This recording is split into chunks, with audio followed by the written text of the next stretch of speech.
ये हम कहाँ जा रहे हैं? तुम्हारी जिंदगी में तो वैसे ही इतने मसाले हैं, कहीं तुम्हारे चक्कर में मैं भी ना फंस जाऊं। ये है तुम्हारा यकीन? अगर तुम्हें किसी चीज पर यकीन नहीं होता तो मेरे साथ आती क्यों? इस तरह तुम्हारी मुरादें कबूल नहीं होंगी। अब इतने बड़े बोल मत बोलो, तुम्हारी कौन सी मुरादें कबूल हुई हैं? मैं जानती हूँ कि मेरी मुरादें कबूल नहीं हुई है, लेकिन एक दिन जरूर हो। और अगर अब तुमने बोलना बंद नहीं किया ना तो आइंदा मैं तुम्हें कभी अपने साथ लेकर नहीं आऊँ। अब इतनी बहादुर नहीं बनो, ये बात मैं भी जानती हूँ कि तुम मेरे बगैर कहीं जा नहीं सकती। किसने कहा मैं अकेली हूँ? अच्छा, तुम्हारे साथ कौन है फिर? मेरे साथ मेरा खुदा है, और मुझे तुम्हारी जरूरत नहीं है, तुम्हें उसकी जरूरत है।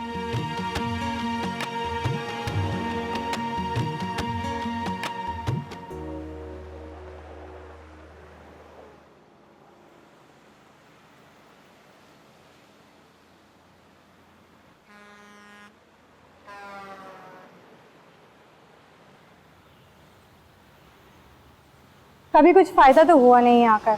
खैर छोड़ो, हमें यहाँ जिनसे मिलना था वो कहाँ है? मैंने सुना है वो बहुत से लोगों का मुस्तकबिल बता देते हैं।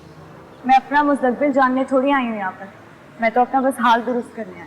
अजीब लड़की हो तुम, अपना हाल कैसे दुरुस्त करोगे जब अपने मुस्तकबिल के बारे में कुछ नहीं पता? पागल हो तुम, बल्कि पागल नहीं बहुत तेज हो तुम। हर जुमरात एक शहजादी के लिए मन्नत मांगती हो। हैदराबाद का ऐसा कौन सा मज़ार नहीं जिसपे तुम नहीं गई हो?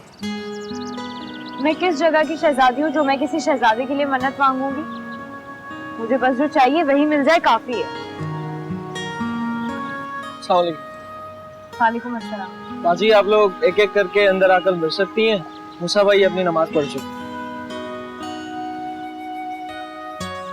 देखो नजफ, पहले मुझे जाने दो। मेरा एक मसला है, तुम्हारे बहुत सारे। मैं ज्यादा देर नहीं लगाऊंगी अंदर, ठीक है?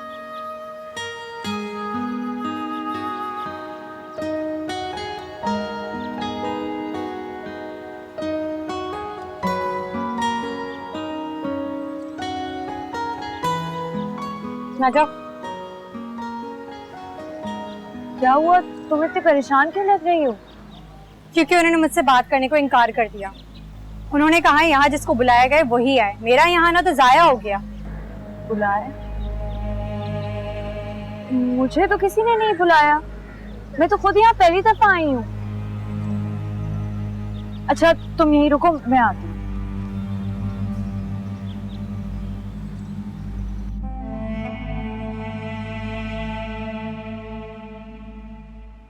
अस्सलाम वालेकुम मूसा भाई। वालेकुम अस्सलाम। मेरा नाम नजफ है।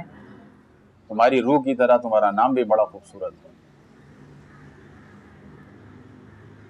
काश किस्मत भी होती। परेशान क्यों होती हो बेटा? किस्मत भी बहुत अच्छी है तुम्हारी। फिर पता नहीं क्यों मुझे हर दिन एक नई मुश्किल का सामना करना पड़ता है। इतना कुछ देखने के बाद तो तुम्हें आदत हो जानी चाहिए ना? आदत तो हो चुकी है सजा भुगतने की, लेकिन अजीब बात यह है कि जब मैं अपना जुर्म तलाश करने की कोशिश करती हूँ तब मुझे कुछ याद नहीं आता। हम लोग जिसे सजा समझते हैं वो हमारा इम्तहान भी हो सकता है। ईमान वाले लोग अपनी जुबान पर शिकायत नहीं लाते, बल्कि अकीदा और भरोसा रखते। बस शायद यहीं मैं कमजोर पड़ जाती हूँ।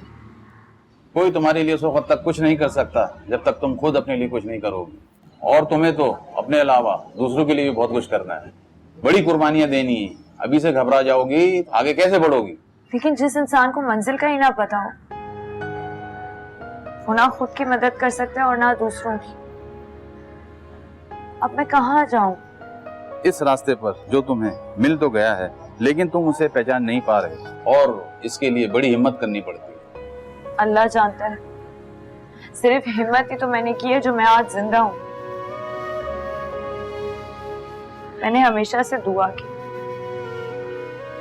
कि मुझे ज्यादा ना मिले लेकिन थोड़ा ही मिल जाए, लेकिन अब मुझे लग रहा है कि मेरे पास जो थोड़ा बहुत भी था वो भी अब मेरे हाथों से निकलता जा रहा है। मेरे घर के हालात ठीक नहीं थे, फिर माली हालात भी खराब हो गए, रिश्ते भी छूटने लगे। मैंने दुआ की थी मूसा भाई कि मेरे अब्बा को एक बहुत अच्छी सी नौकरी मिले। अब नौकरी मिली है तो मुल्क से बाहर, जिसकी किस्मत में जहाँ जाना लिखा होगा वो तो जाकर रहेगा, बस तुम्हें सब्र करना होगा। सब्र तो मैं तब करूँ ना जब मेरे हालात भी सब्र करें। मुझे रुक कर कुछ सोचने का, कुछ फैसला करने का मौका ही नहीं मिलता।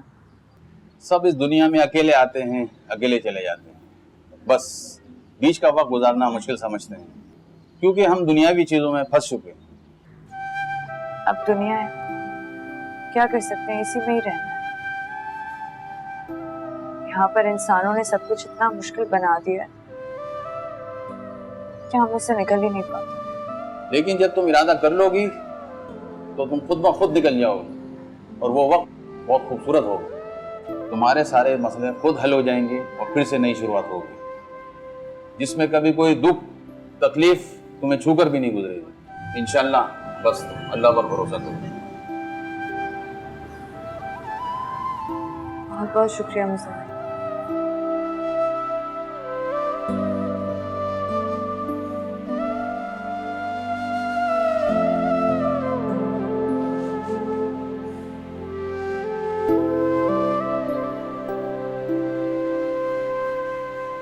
सुनिएगा, बाजी, वो आपकी दोस्त तो यहाँ से बहुत गुस्से में निकली, कह रही थी आपसे कह दूं कि आप अकेले आ जाइएगा। अच्छा ठीक है।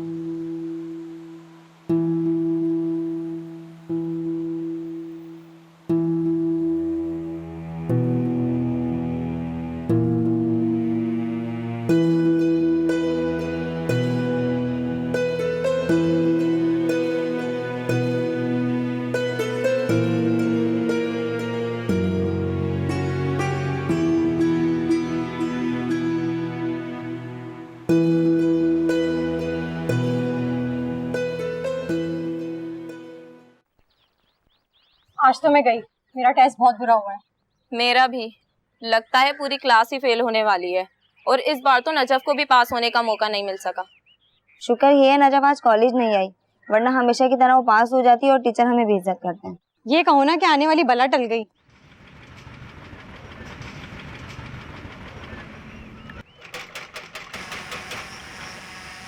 ये लो, एक मुसीबत खत्म और ये शुरू। अब पूरा दिन मजदूरों के झगड़े, मशीन की आवाजें और गंदी बदबू बर्दाश्त करो। मुझे तो ये बदबू बर्दाश्त ही नहीं हो रही है। जब तक कि पास वाले प्लॉट में काम हो रहा है, टीचर को चाहिए था हमें छुट्टियां दें। भला जाकर कोई मैडम से बात क्यों नहीं करता है?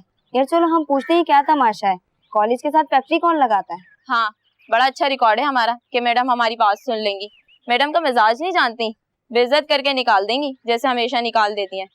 अब इसे ही देखो कितनी रीट है, कुछ भी कर लो कॉलेज जरूर आना है। लगता है किसी कीचड़ में गिर गई थी। कपड़े देखो इसके। हाँ सही कहा, इसे बहुत शौक है ना हक और सच्चाई के लिए खड़े होने का। क्यों ना हम इसे मैडम के पास भेज दें। मैडम के पास क्यों, हम इसे कॉलेज के मालिक के पास लेके जाते हैं। समझो मेरी बात, कॉलेज का आँख का तारा बना घूमती है, ये बहुत अच्छा मौका है हमारे पास। कैसी हो तुम? कब से हम तुम्हारी ही तारीफें कर रहे थे। रहने दो, अगर तुम लोगों को इतना प्यार होता ना मुझसे तो मुझे यूं मजार पर अकेला छोड़कर नहीं आता। पता है मैंने तुमको देखा भी, आवाजें भी दी, लेकिन तुमने तो सुना ही नहीं। फिर मैं कीचड़ में गिर गई तो टेस्ट भी रह गया होगा। इसकी फिक्र तो छोड़ो तुम, पूरी क्लास ही फेल होने वाली है। और जो ये तुम पर आए दिन मुसीबत आई होती है, कुछ नेक काम करोगी तो शायद किस्मत खुल जाएगी। यार इतना तो ख्याल रखती हूँ सबका, अब बता दो मैं और क्या करूँ। नजब देखो, तुम्हें तो पता है ये कॉलेज और साथ वाला प्लॉट मलिक इकबाल का है, और वो यहाँ फैक्ट्री लगा रहे हैं। इस सबसे हमारी सेहत पर फर्क पड़ेगा, वो भी शहर के बीचों बीच। ये नहीं होना चाहिए। दूसरे स्टूडेंट्स का सोचो जो पीछे हॉस्टल में है। तुम्हें पता है ना ऐसे फैक्ट्री से कितनी जहरीली गैस आएगी। नजब तुम्हें जाकर कुछ करना होगा, पूरा कॉलेज तुम्हारी तारीफ करता रहता है और तुम्हें कोई कुछ कह भी नहीं सकता। हमारी आखिरी उम्मीद ही तुम हो। अब नजब अब ये बताओ, ये तो कोई इंसाफ नहीं है। हमने मैडम से बात की थी लेकिन उन्होंने हमारी एक नहीं सुनी। अगर तुम मलिक इकबाल से जरा बात करो तो शायद वो तुम्हारे कहने पर अपना फैसला बदल दे। अच्छा देखो, मैं जाने के लिए तो तैयार हूँ, लेकिन तुम लोग भी चलोगे ना मेरे साथ? हाँ हाँ चलेंगे। चलो अब क्लास के लिए देर हो रही है, चलते हैं। पता चले टीचर अब डांटना शुरू कर दें हमें। वैसे इतनी देर हो गई है पता है।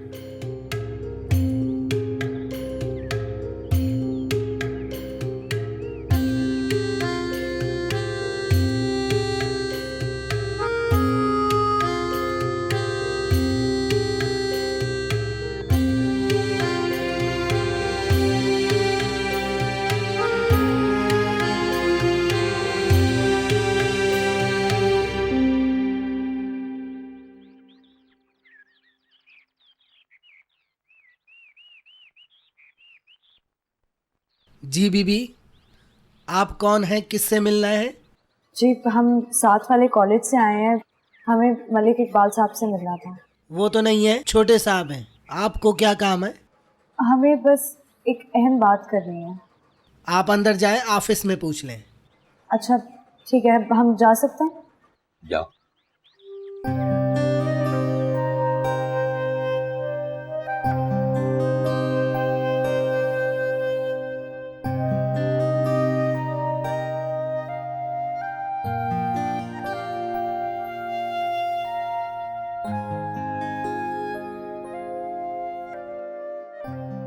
जी मैडम, मैं आपकी क्या खिदमत कर सकती हूँ?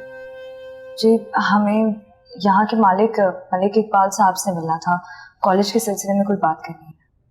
सॉरी मैडम, वो तो नहीं है, कल आएंगे। पर अभी तो गार्ड ने कहा कि छोटे साहब अंदर आए। सिकंदर सर आए हैं, मगर आप उनसे नहीं मिल सकती, वो बहुत बिजी हैं।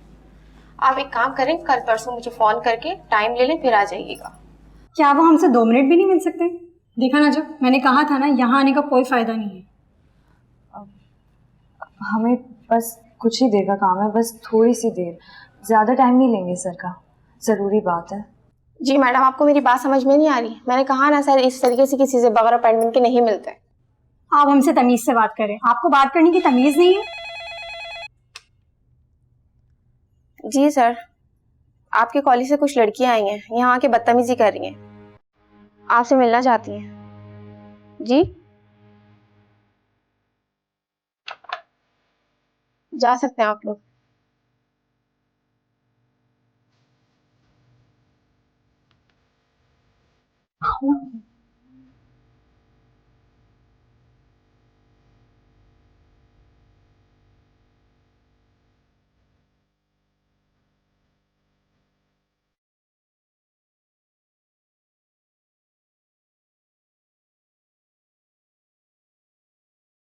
अरीशे, इससे ऊपर वाला कमरा होगा या ये वाला? बताया ही नहीं था तो।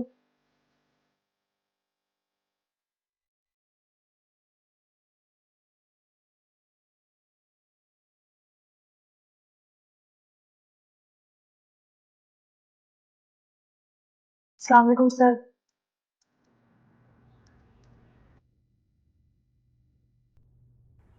सर मैं साथ वाले कॉलेज से आई थी, आपसे एक बात पूछनी थी।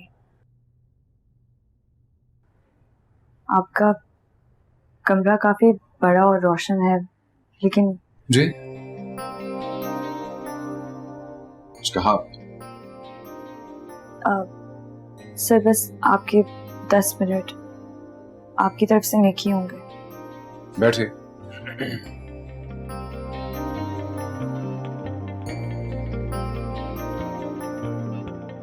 फरमाइए, लेकिन ये याद रखिएगा आपके पास एग्जैक्टली 10 मिनट है और आपका वक्त शुरू हो चुका है। सर मेरा नाम नजफ है, मैं आप ही के कॉलेज की एक स्टूडेंट हूँ, मुझे आपसे बस एक बात पूछनी थी। फरमाइए। वैसे आपकी तारीफ में 1 मिनट लग चुका है। सर ये प्लॉट, ये ज़मीन, ये कॉलेज सब आपका है, मैं जानती हूँ, आप जो चाहें कर सकते हैं, लेकिन शायद आपने यहाँ पर कोई फैक्ट्री बनाने का इरादा किया है। देखिए सर, दोपहर तक कॉलेज ख़त्म हो जाता है, लेकिन फिर पीछे हॉस्टल भी तो है। क्या आपको नहीं लगता कि फैक्ट्री के पोल्यूशन की वजह से वहाँ पे सारी लड़कियाँ मुतासर होंगी? मतलब इस मुल्क में कोई कानून मानता नहीं है, लेकिन ये तो गैर कानूनी है ना। आपके कहने का मतलब है कि आप, जो कि मेरे ही कॉलेज की स्टूडेंट है, ये कहना चाह रही हैं कि मैंने कानून तोड़ा है? सर ये बात आपको मुझसे नहीं, खुद से पूछनी चाहिए, शायद आपको ज्यादा बेहतर पता होगा क्या सही है क्या गलत है। नहीं, किसके सही और गलत की बात कर रही हैं आप? आपका सही या मेरा? चले शुक्र है आपने ये तो कबूल किया कि आपने अपना कानून और सही और गलत खुद बना लिया है, चाहे उससे जितनी भी जानों को नुकसान पहुंचे। ठीक है, जा सकते हैं। आप काफी अच्छे बिजनेसमैन हैं सर, अपनी दी हुई चीज में फायदा ढूंढ लिया। आपने मुझे 10 मिनट दिए, जिसमें से आप मेरे 4 मिनट वापस ले रहे हैं। ठीक है, ले लीजिए अपने 4 मिनट। वैसे भी हम डोनेशन देकर वापस नहीं लेंगे, कहिए जो कहना है। मैं बस 1 मिनट में अपनी बात खत्म करके यहाँ से चली जाऊंगी। मैं बहुत उम्मीद लेकर आई थी यहाँ पर कि आप बहुत बड़े आदमी हैं, लेकिन ना उम्मीद होकर यहाँ से जा रही हूँ, क्योंकि जिस इंसान के फैसले से दूसरे इंसानों की जान को नुकसान पहुंचे वो बड़ा नहीं होता। ठीक है, मैं बड़ा आदमी नहीं। और कुछ? और ये कि आपके पास नेकी करने के लिए 1 मिनट था जो आप जाया कर चुके हैं। अपने कमरे में रोशनी करने के बजाय उसे खुद के अंदर तलाश कीजिए, शायद आपका अंधेरा थोड़ा खत्म हो जाए।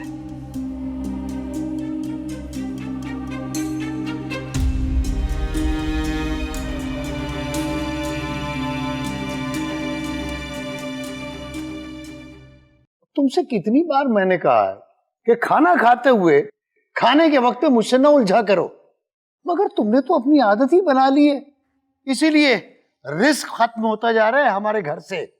अगर ऐसा होता ना तो आज आपकी नौकरी इतनी बड़ी जगह ना होती। अरे ये मेरी ही दुआओं का नतीजा है कि आज आप सऊदी अरब जैसी जगह जा रहे हैं। अच्छा बस रहने दो, हर अच्छी चीज तुम्हारी दुआओं की वजह से नहीं होती। हाँ तो और किसकी होती है? आपकी उस लाडली नजफ की। क्यों, वो तुम्हारी बेटी नहीं है? तुमने तो जो करना है वो जरूर करोगी। शादी के इतने बरसों बाद भी तुम्हें किसी बात के लिए मेरी इजाजत की जरूरत नहीं होती, लेकिन तुम्हारी हर शर्त पूरी नहीं हो सकती। ये मेरी शर्त नहीं है, मजबूरी है। अरे 3-3 बच्चियों को लेकर बगैर मर्द के सहारे अकेले घर में कैसे रहूंगी? आप समझते क्यों नहीं है? क्योंकि तुम समझ रही हो कि हमारे पास और कोई रास्ता नहीं है। तुमने तो जिद पकड़ रखी है अपने भाई के घर जाने की, और तुम अच्छी तरह जानती हो कि नजफ वहां नहीं जा सकती। हाँ तो अगर वहां नहीं रह सकती तो कोई और ठिकाना क्यों नहीं ढूंढ लेते उसका? ये घर है ना उसका ठिकाना। शादी के बाद जो हम इतने बरसों से यहाँ रह रहे हैं इकट्ठे, तो मेरे जाने के बाद क्यों नहीं रह सकते? अब तुम नजफ को अपनी बेटी समझो या ना समझो, मगर वो तुम्हें अपनी माँ समझती। अच्छा, तो अब आपके कहने का ये मतलब है कि मैंने नजफ को अपनी बेटी समझे बगैर ही उसकी तरबियत की है? ये मेरी तुम्हारी तो तुमने लगा रखी है। अगर तुम उसे अपनी बेटी समझती तो उसकी जिम्मेदारी उठाती, लेकिन मैंने तुमसे कुछ ज्यादा ही उम्मीदें लगा रखी हैं। पानी को खून समझ लेने से उसका वजन नहीं बढ़ जाता। वो तुम्हारे लिए सोतेली है और सोतेली रहेगी। आपको जो समझना है समझें। अरे आपकी लाडली बेटी है, रहती रहे महारानी बनकर इस घर में। मैं तो ये सोच रहा हूं कि सारे मसाइल मेरे सऊदी अरब जाने की वजह से पैदा हो रहे हैं, तो बेहतर है कि मैं ना ही जाऊं। अभी तक ये हाल है तो मैं इस दुनिया से ही चला गया तो पता नहीं तुम क्या सुलूक करोगी उस बेचारी के साथ।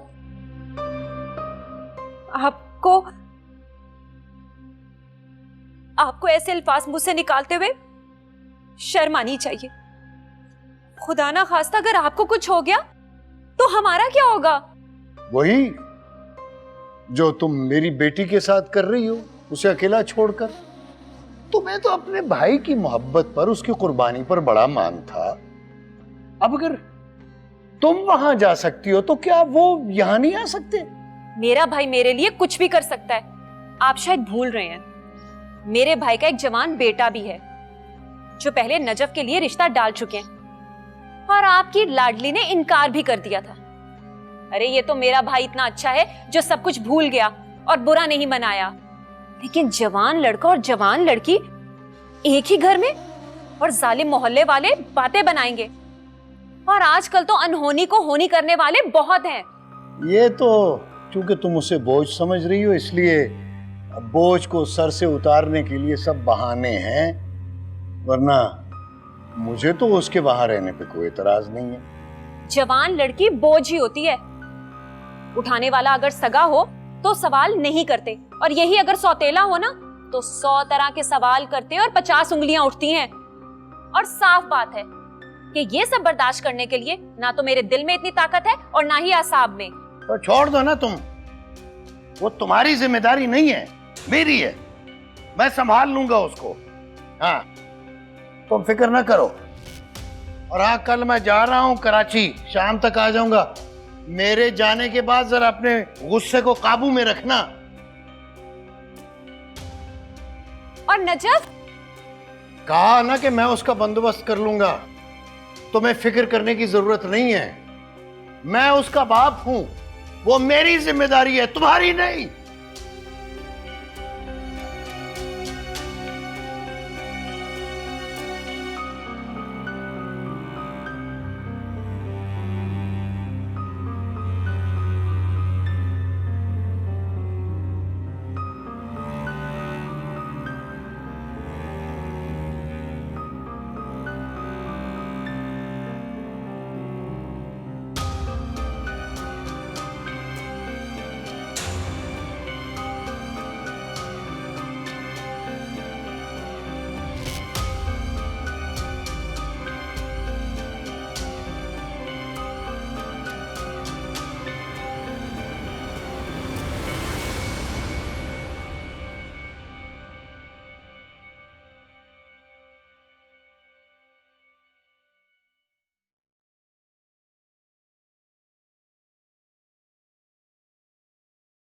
आपी, आपको पता है जब आप घर में नहीं होती हैं तो अम्मा अब्बा लड़ते रहते हैं।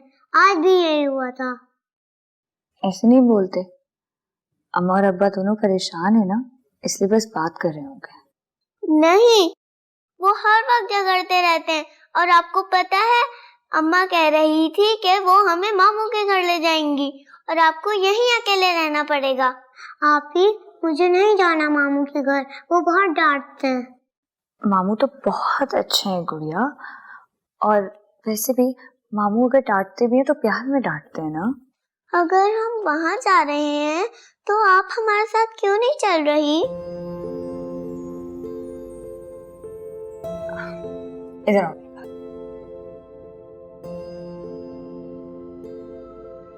और आप भी आओ। देखो, मैं मामू के घर नहीं जा सकती और ये बात मैं आप दोनों को नहीं समझा सकती, लेकिन अब आप दोनों ने पढ़ाई करनी है और अपना होमवर्क कंप्लीट करना है, ठीक है? और अगर इस बार आप लोगों की फर्स्ट पोजीशन नहीं आई ना तो मैं आप लोगों से बात नहीं करूंगी। आपी, आपको तो पता है मैं आपकी तरह हूँ, हमेशा फर्स्ट आती हूँ। हाँ, इनको भी बना देना अपने जैसा, ताकि ये भी सारी जिंदगी मेरा दिमाग वैसे ही पकाएं जैसे तुम पकाती रही हो।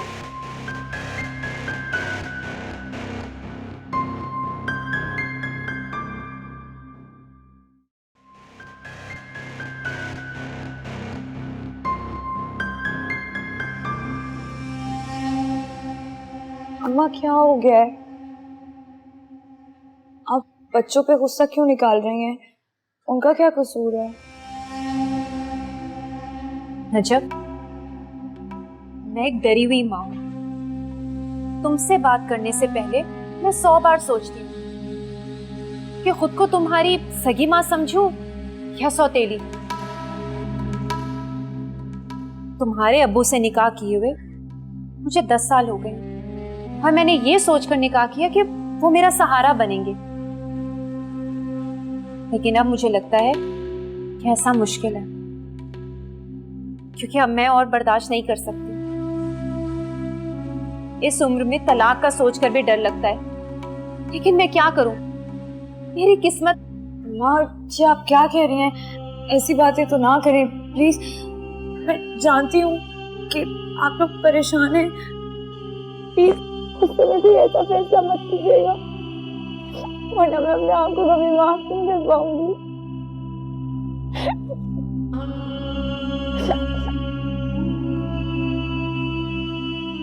हो सकता है तुम मेरी बात से इत्तेफाक ना करो, लेकिन मैं कर भी क्या सकती हूँ?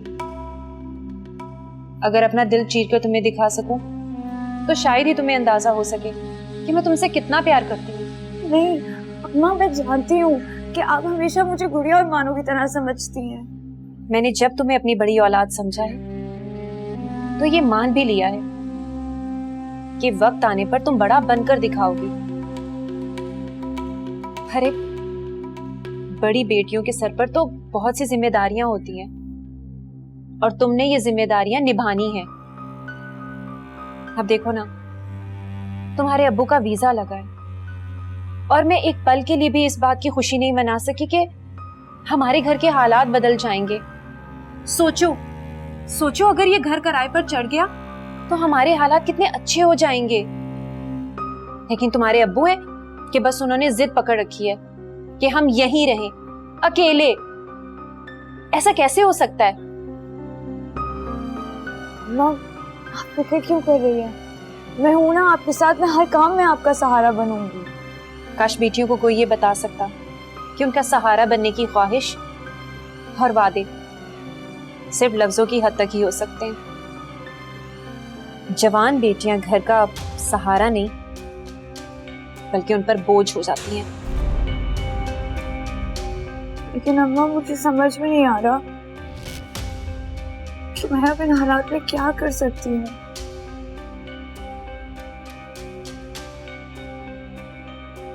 कोई तुम्हारे लिए उस वक्त तक कुछ नहीं कर सकता जब तक तुम खुद अपने लिए कुछ नहीं करोगे। और तुम्हें तो अपने अलावा दूसरों के लिए भी बहुत कुछ करना है, बड़ी कुर्बानियां देनी है। अभी से घबरा जाओगी, आगे कैसे बढ़ोगी? अम्मा, आप फिक्र ना करें, अल्लाह बहुत बड़ा है, कोई ना कोई रास्ता जरूर निकालेगा।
क्या बात है बेटा, अभी तक सोई नहीं?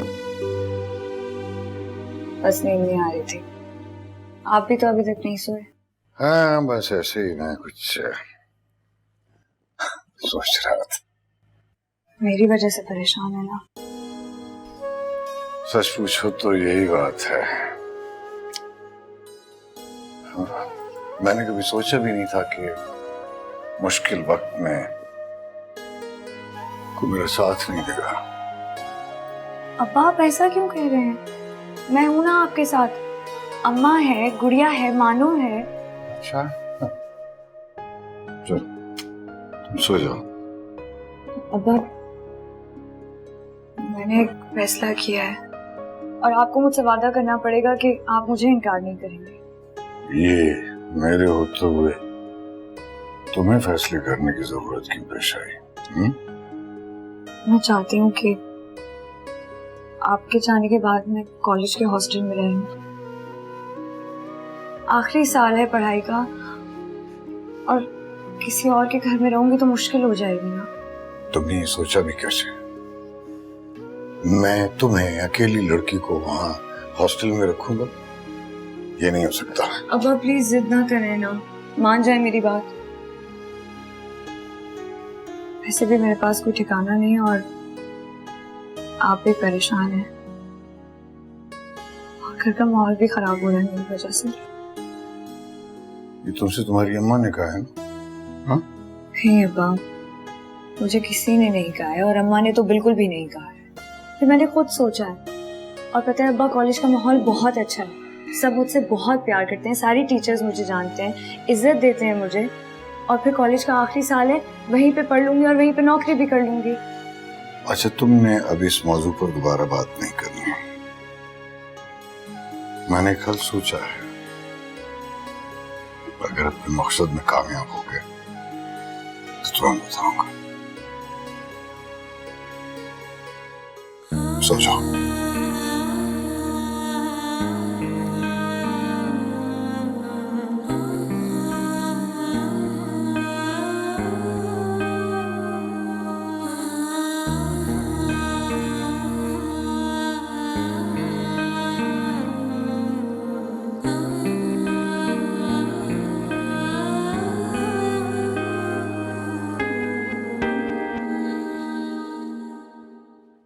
नजब, प्लीज जल्दी बोलना, क्लास के लिए लेट हो रही हूँ। तुम्हें प्रिंसिपल मैम ने बुलाया, जल्दी आओ। अच्छा, उन्हें एक काम करो, बोलो कि मैं थोड़ी देर में आ रही हूँ, मेरी क्लास लेट होगी। नहीं यार, तुम अभी आओ, उन्होंने कहा जैसे ही तुम्हें देखो फौरन लाऊं, बहुत जरूरी काम है। अच्छा ठीक है, चलो यार। कुछ कहा उन्होंने क्या? नहीं यार, बस उन्होंने तुम्हें बुलाने को कहा। मुझे ये सब कुछ जानकर बहुत हैरत हो रही है कि इसकी हिम्मत कैसे हुई आपके ऑफिस में आके आपसे सवाल करने की, और पूरा दिन गुजर गया और मुझे किसी ने बताया तक नहीं। ये तो आप ही की गलती है कि आपको इल्म नहीं आपकी कॉलेज के स्टूडेंट्स बाहर जाकर क्या करती फिर रही हैं। चलें, इस बहाने मुझे ये तो मालूम हो गया कि यहाँ पर तालीम के साथ साथ तरबियत किस किस्म की दी जा रही है। नहीं सिकंदर साहब, आप मुझे गलत समझ रहे हैं। आप देखिएगा, नजफ आती है तो मैं उसे क्या सजा देती हूँ इस बात की। नजफ, क्या आप जानती हैं ये कौन है? जी मैडम, ये हमारे कॉलेज के मालिक हैं। तुम्हें किसने इजाजत दी इनके ऑफिस जाने की और सवाल करने की? इजाजत नाजायज काम के लिए मांगी जाती है, जायज काम के लिए इजाजत नहीं बल्कि हिम्मत की जरूरत होती है, जो आपने हमेशा मुझे दी है। बस बहुत हो गया, तुम यहाँ पर पढ़ने वाली एक स्टूडेंट हो और कुछ भी नहीं। तुम्हें किसी को भी कुछ भी कहने का कोई हक नहीं है। अगर मैं यहाँ सिर्फ एक स्टूडेंट होती तो आप मुझे मेरी क्लास का हेड नहीं बनाती। अगर मैं यहाँ सिर्फ पढ़ने के लिए आई होती तो शायद आप मुझे अच्छे नंबर देती और बस पास कर देती। लेकिन इस कॉलेज की सबसे बेहतरीन स्टूडेंट होने का हक आप ही ने मुझे दिया है मैडम। मुझे नहीं मालूम था कि तुम अपने हक का इतना नाजायज फायदा उठाओगी। तुम्हें अपने किए पे शर्मिंदा होना चाहिए। और तुम्हें क्या कि साथ वाले प्लॉट में कुछ भी बने, तुम्हारा क्या मसला है? तुम क्या मुंह उठा के सिकंदर साहब के ऑफिस में चली जाओगी, और वो भी अकेले? मैडम, बात सिर्फ मेरे भले की नहीं है बल्कि सबके भले की है, और ये सिर्फ मेरा फैसला नहीं है बल्कि सारे स्टूडेंट्स का फैसला है।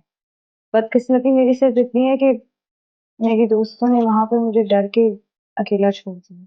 तुमने अब झूठ बोलना भी शुरू कर दिया। मैं झूठ नहीं बोलती मैडम, आपको पता है। मुझे तो ये समझ में नहीं आ रहा कि पहली बार आप मेरा यकीन नहीं कर रही हैं। मैंने ऐसा भी क्या कह दिया इन्हें जो मेरे साथ ये सब हो रहा है? अभी तुम्हारे साथ हुआ ही क्या है नजफ? इससे पहले कि बात बिगड़ जाए, तुम सिकंदर साहब से माफी मांग लो। तुम सोच भी नहीं सकती कि तुम्हारे साथ क्या हो सकता है। मेरे कॉलेज ने, मेरे वालिदैन ने और मेरी तरबियत ने मुझे कभी भी कोई गलत काम नहीं सिखाया, बल्कि मैंने हमेशा दूसरों की गलतियों को सुधारने की कोशिश की है। माफी गलत बात पर मांगी जाती, और मेरी औकात ही क्या है इनके सामने जो मेरी माफी इतनी कीमती होने लगी। प्रिंसिपल साहब, आप इनसे कह दीजिए कि हमारे हाथों ने सिर्फ दूसरों को हमेशा दिया है, हमें इनकी माफी की कोई जरूरत नहीं। सर आप प्लीज बैठे ना। सर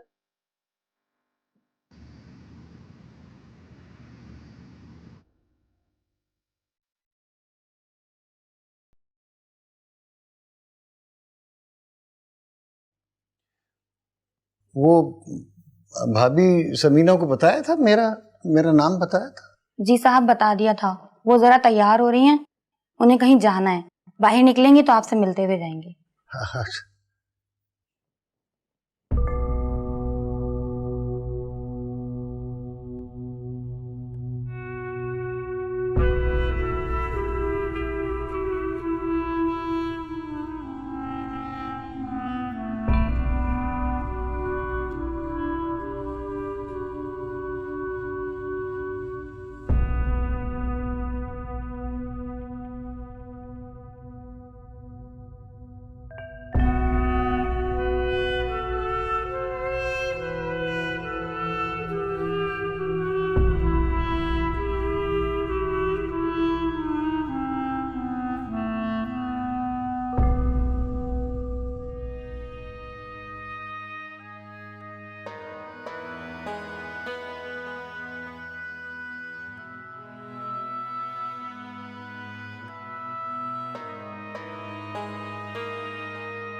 तुम्हें शर्म आनी चाहिए नजर।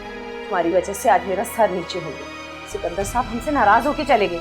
तुम्हें मालूम है ये कॉलेज ये सब कुछ उनका है। मैडम, क्या आप अभी तक मुझे कसूरवार ठहरा रही हैं? कॉलेज में जब भी कोई मसला हुआ है आपने हमेशा मुझे आगे किया है। लेकिन अब नहीं कर सकती, मेरी सीट खतरे में और मुझे अपनी जगह बहुत प्यारी है। मुझे अफसोस के साथ बोलना पड़ रहा है कि मैं तुम्हें रेस्टिगेट कर रही हूँ। तो इंसाफ की बात है क्या मैडम? ये सब कैसे कर सकती हैं आप मेरे साथ?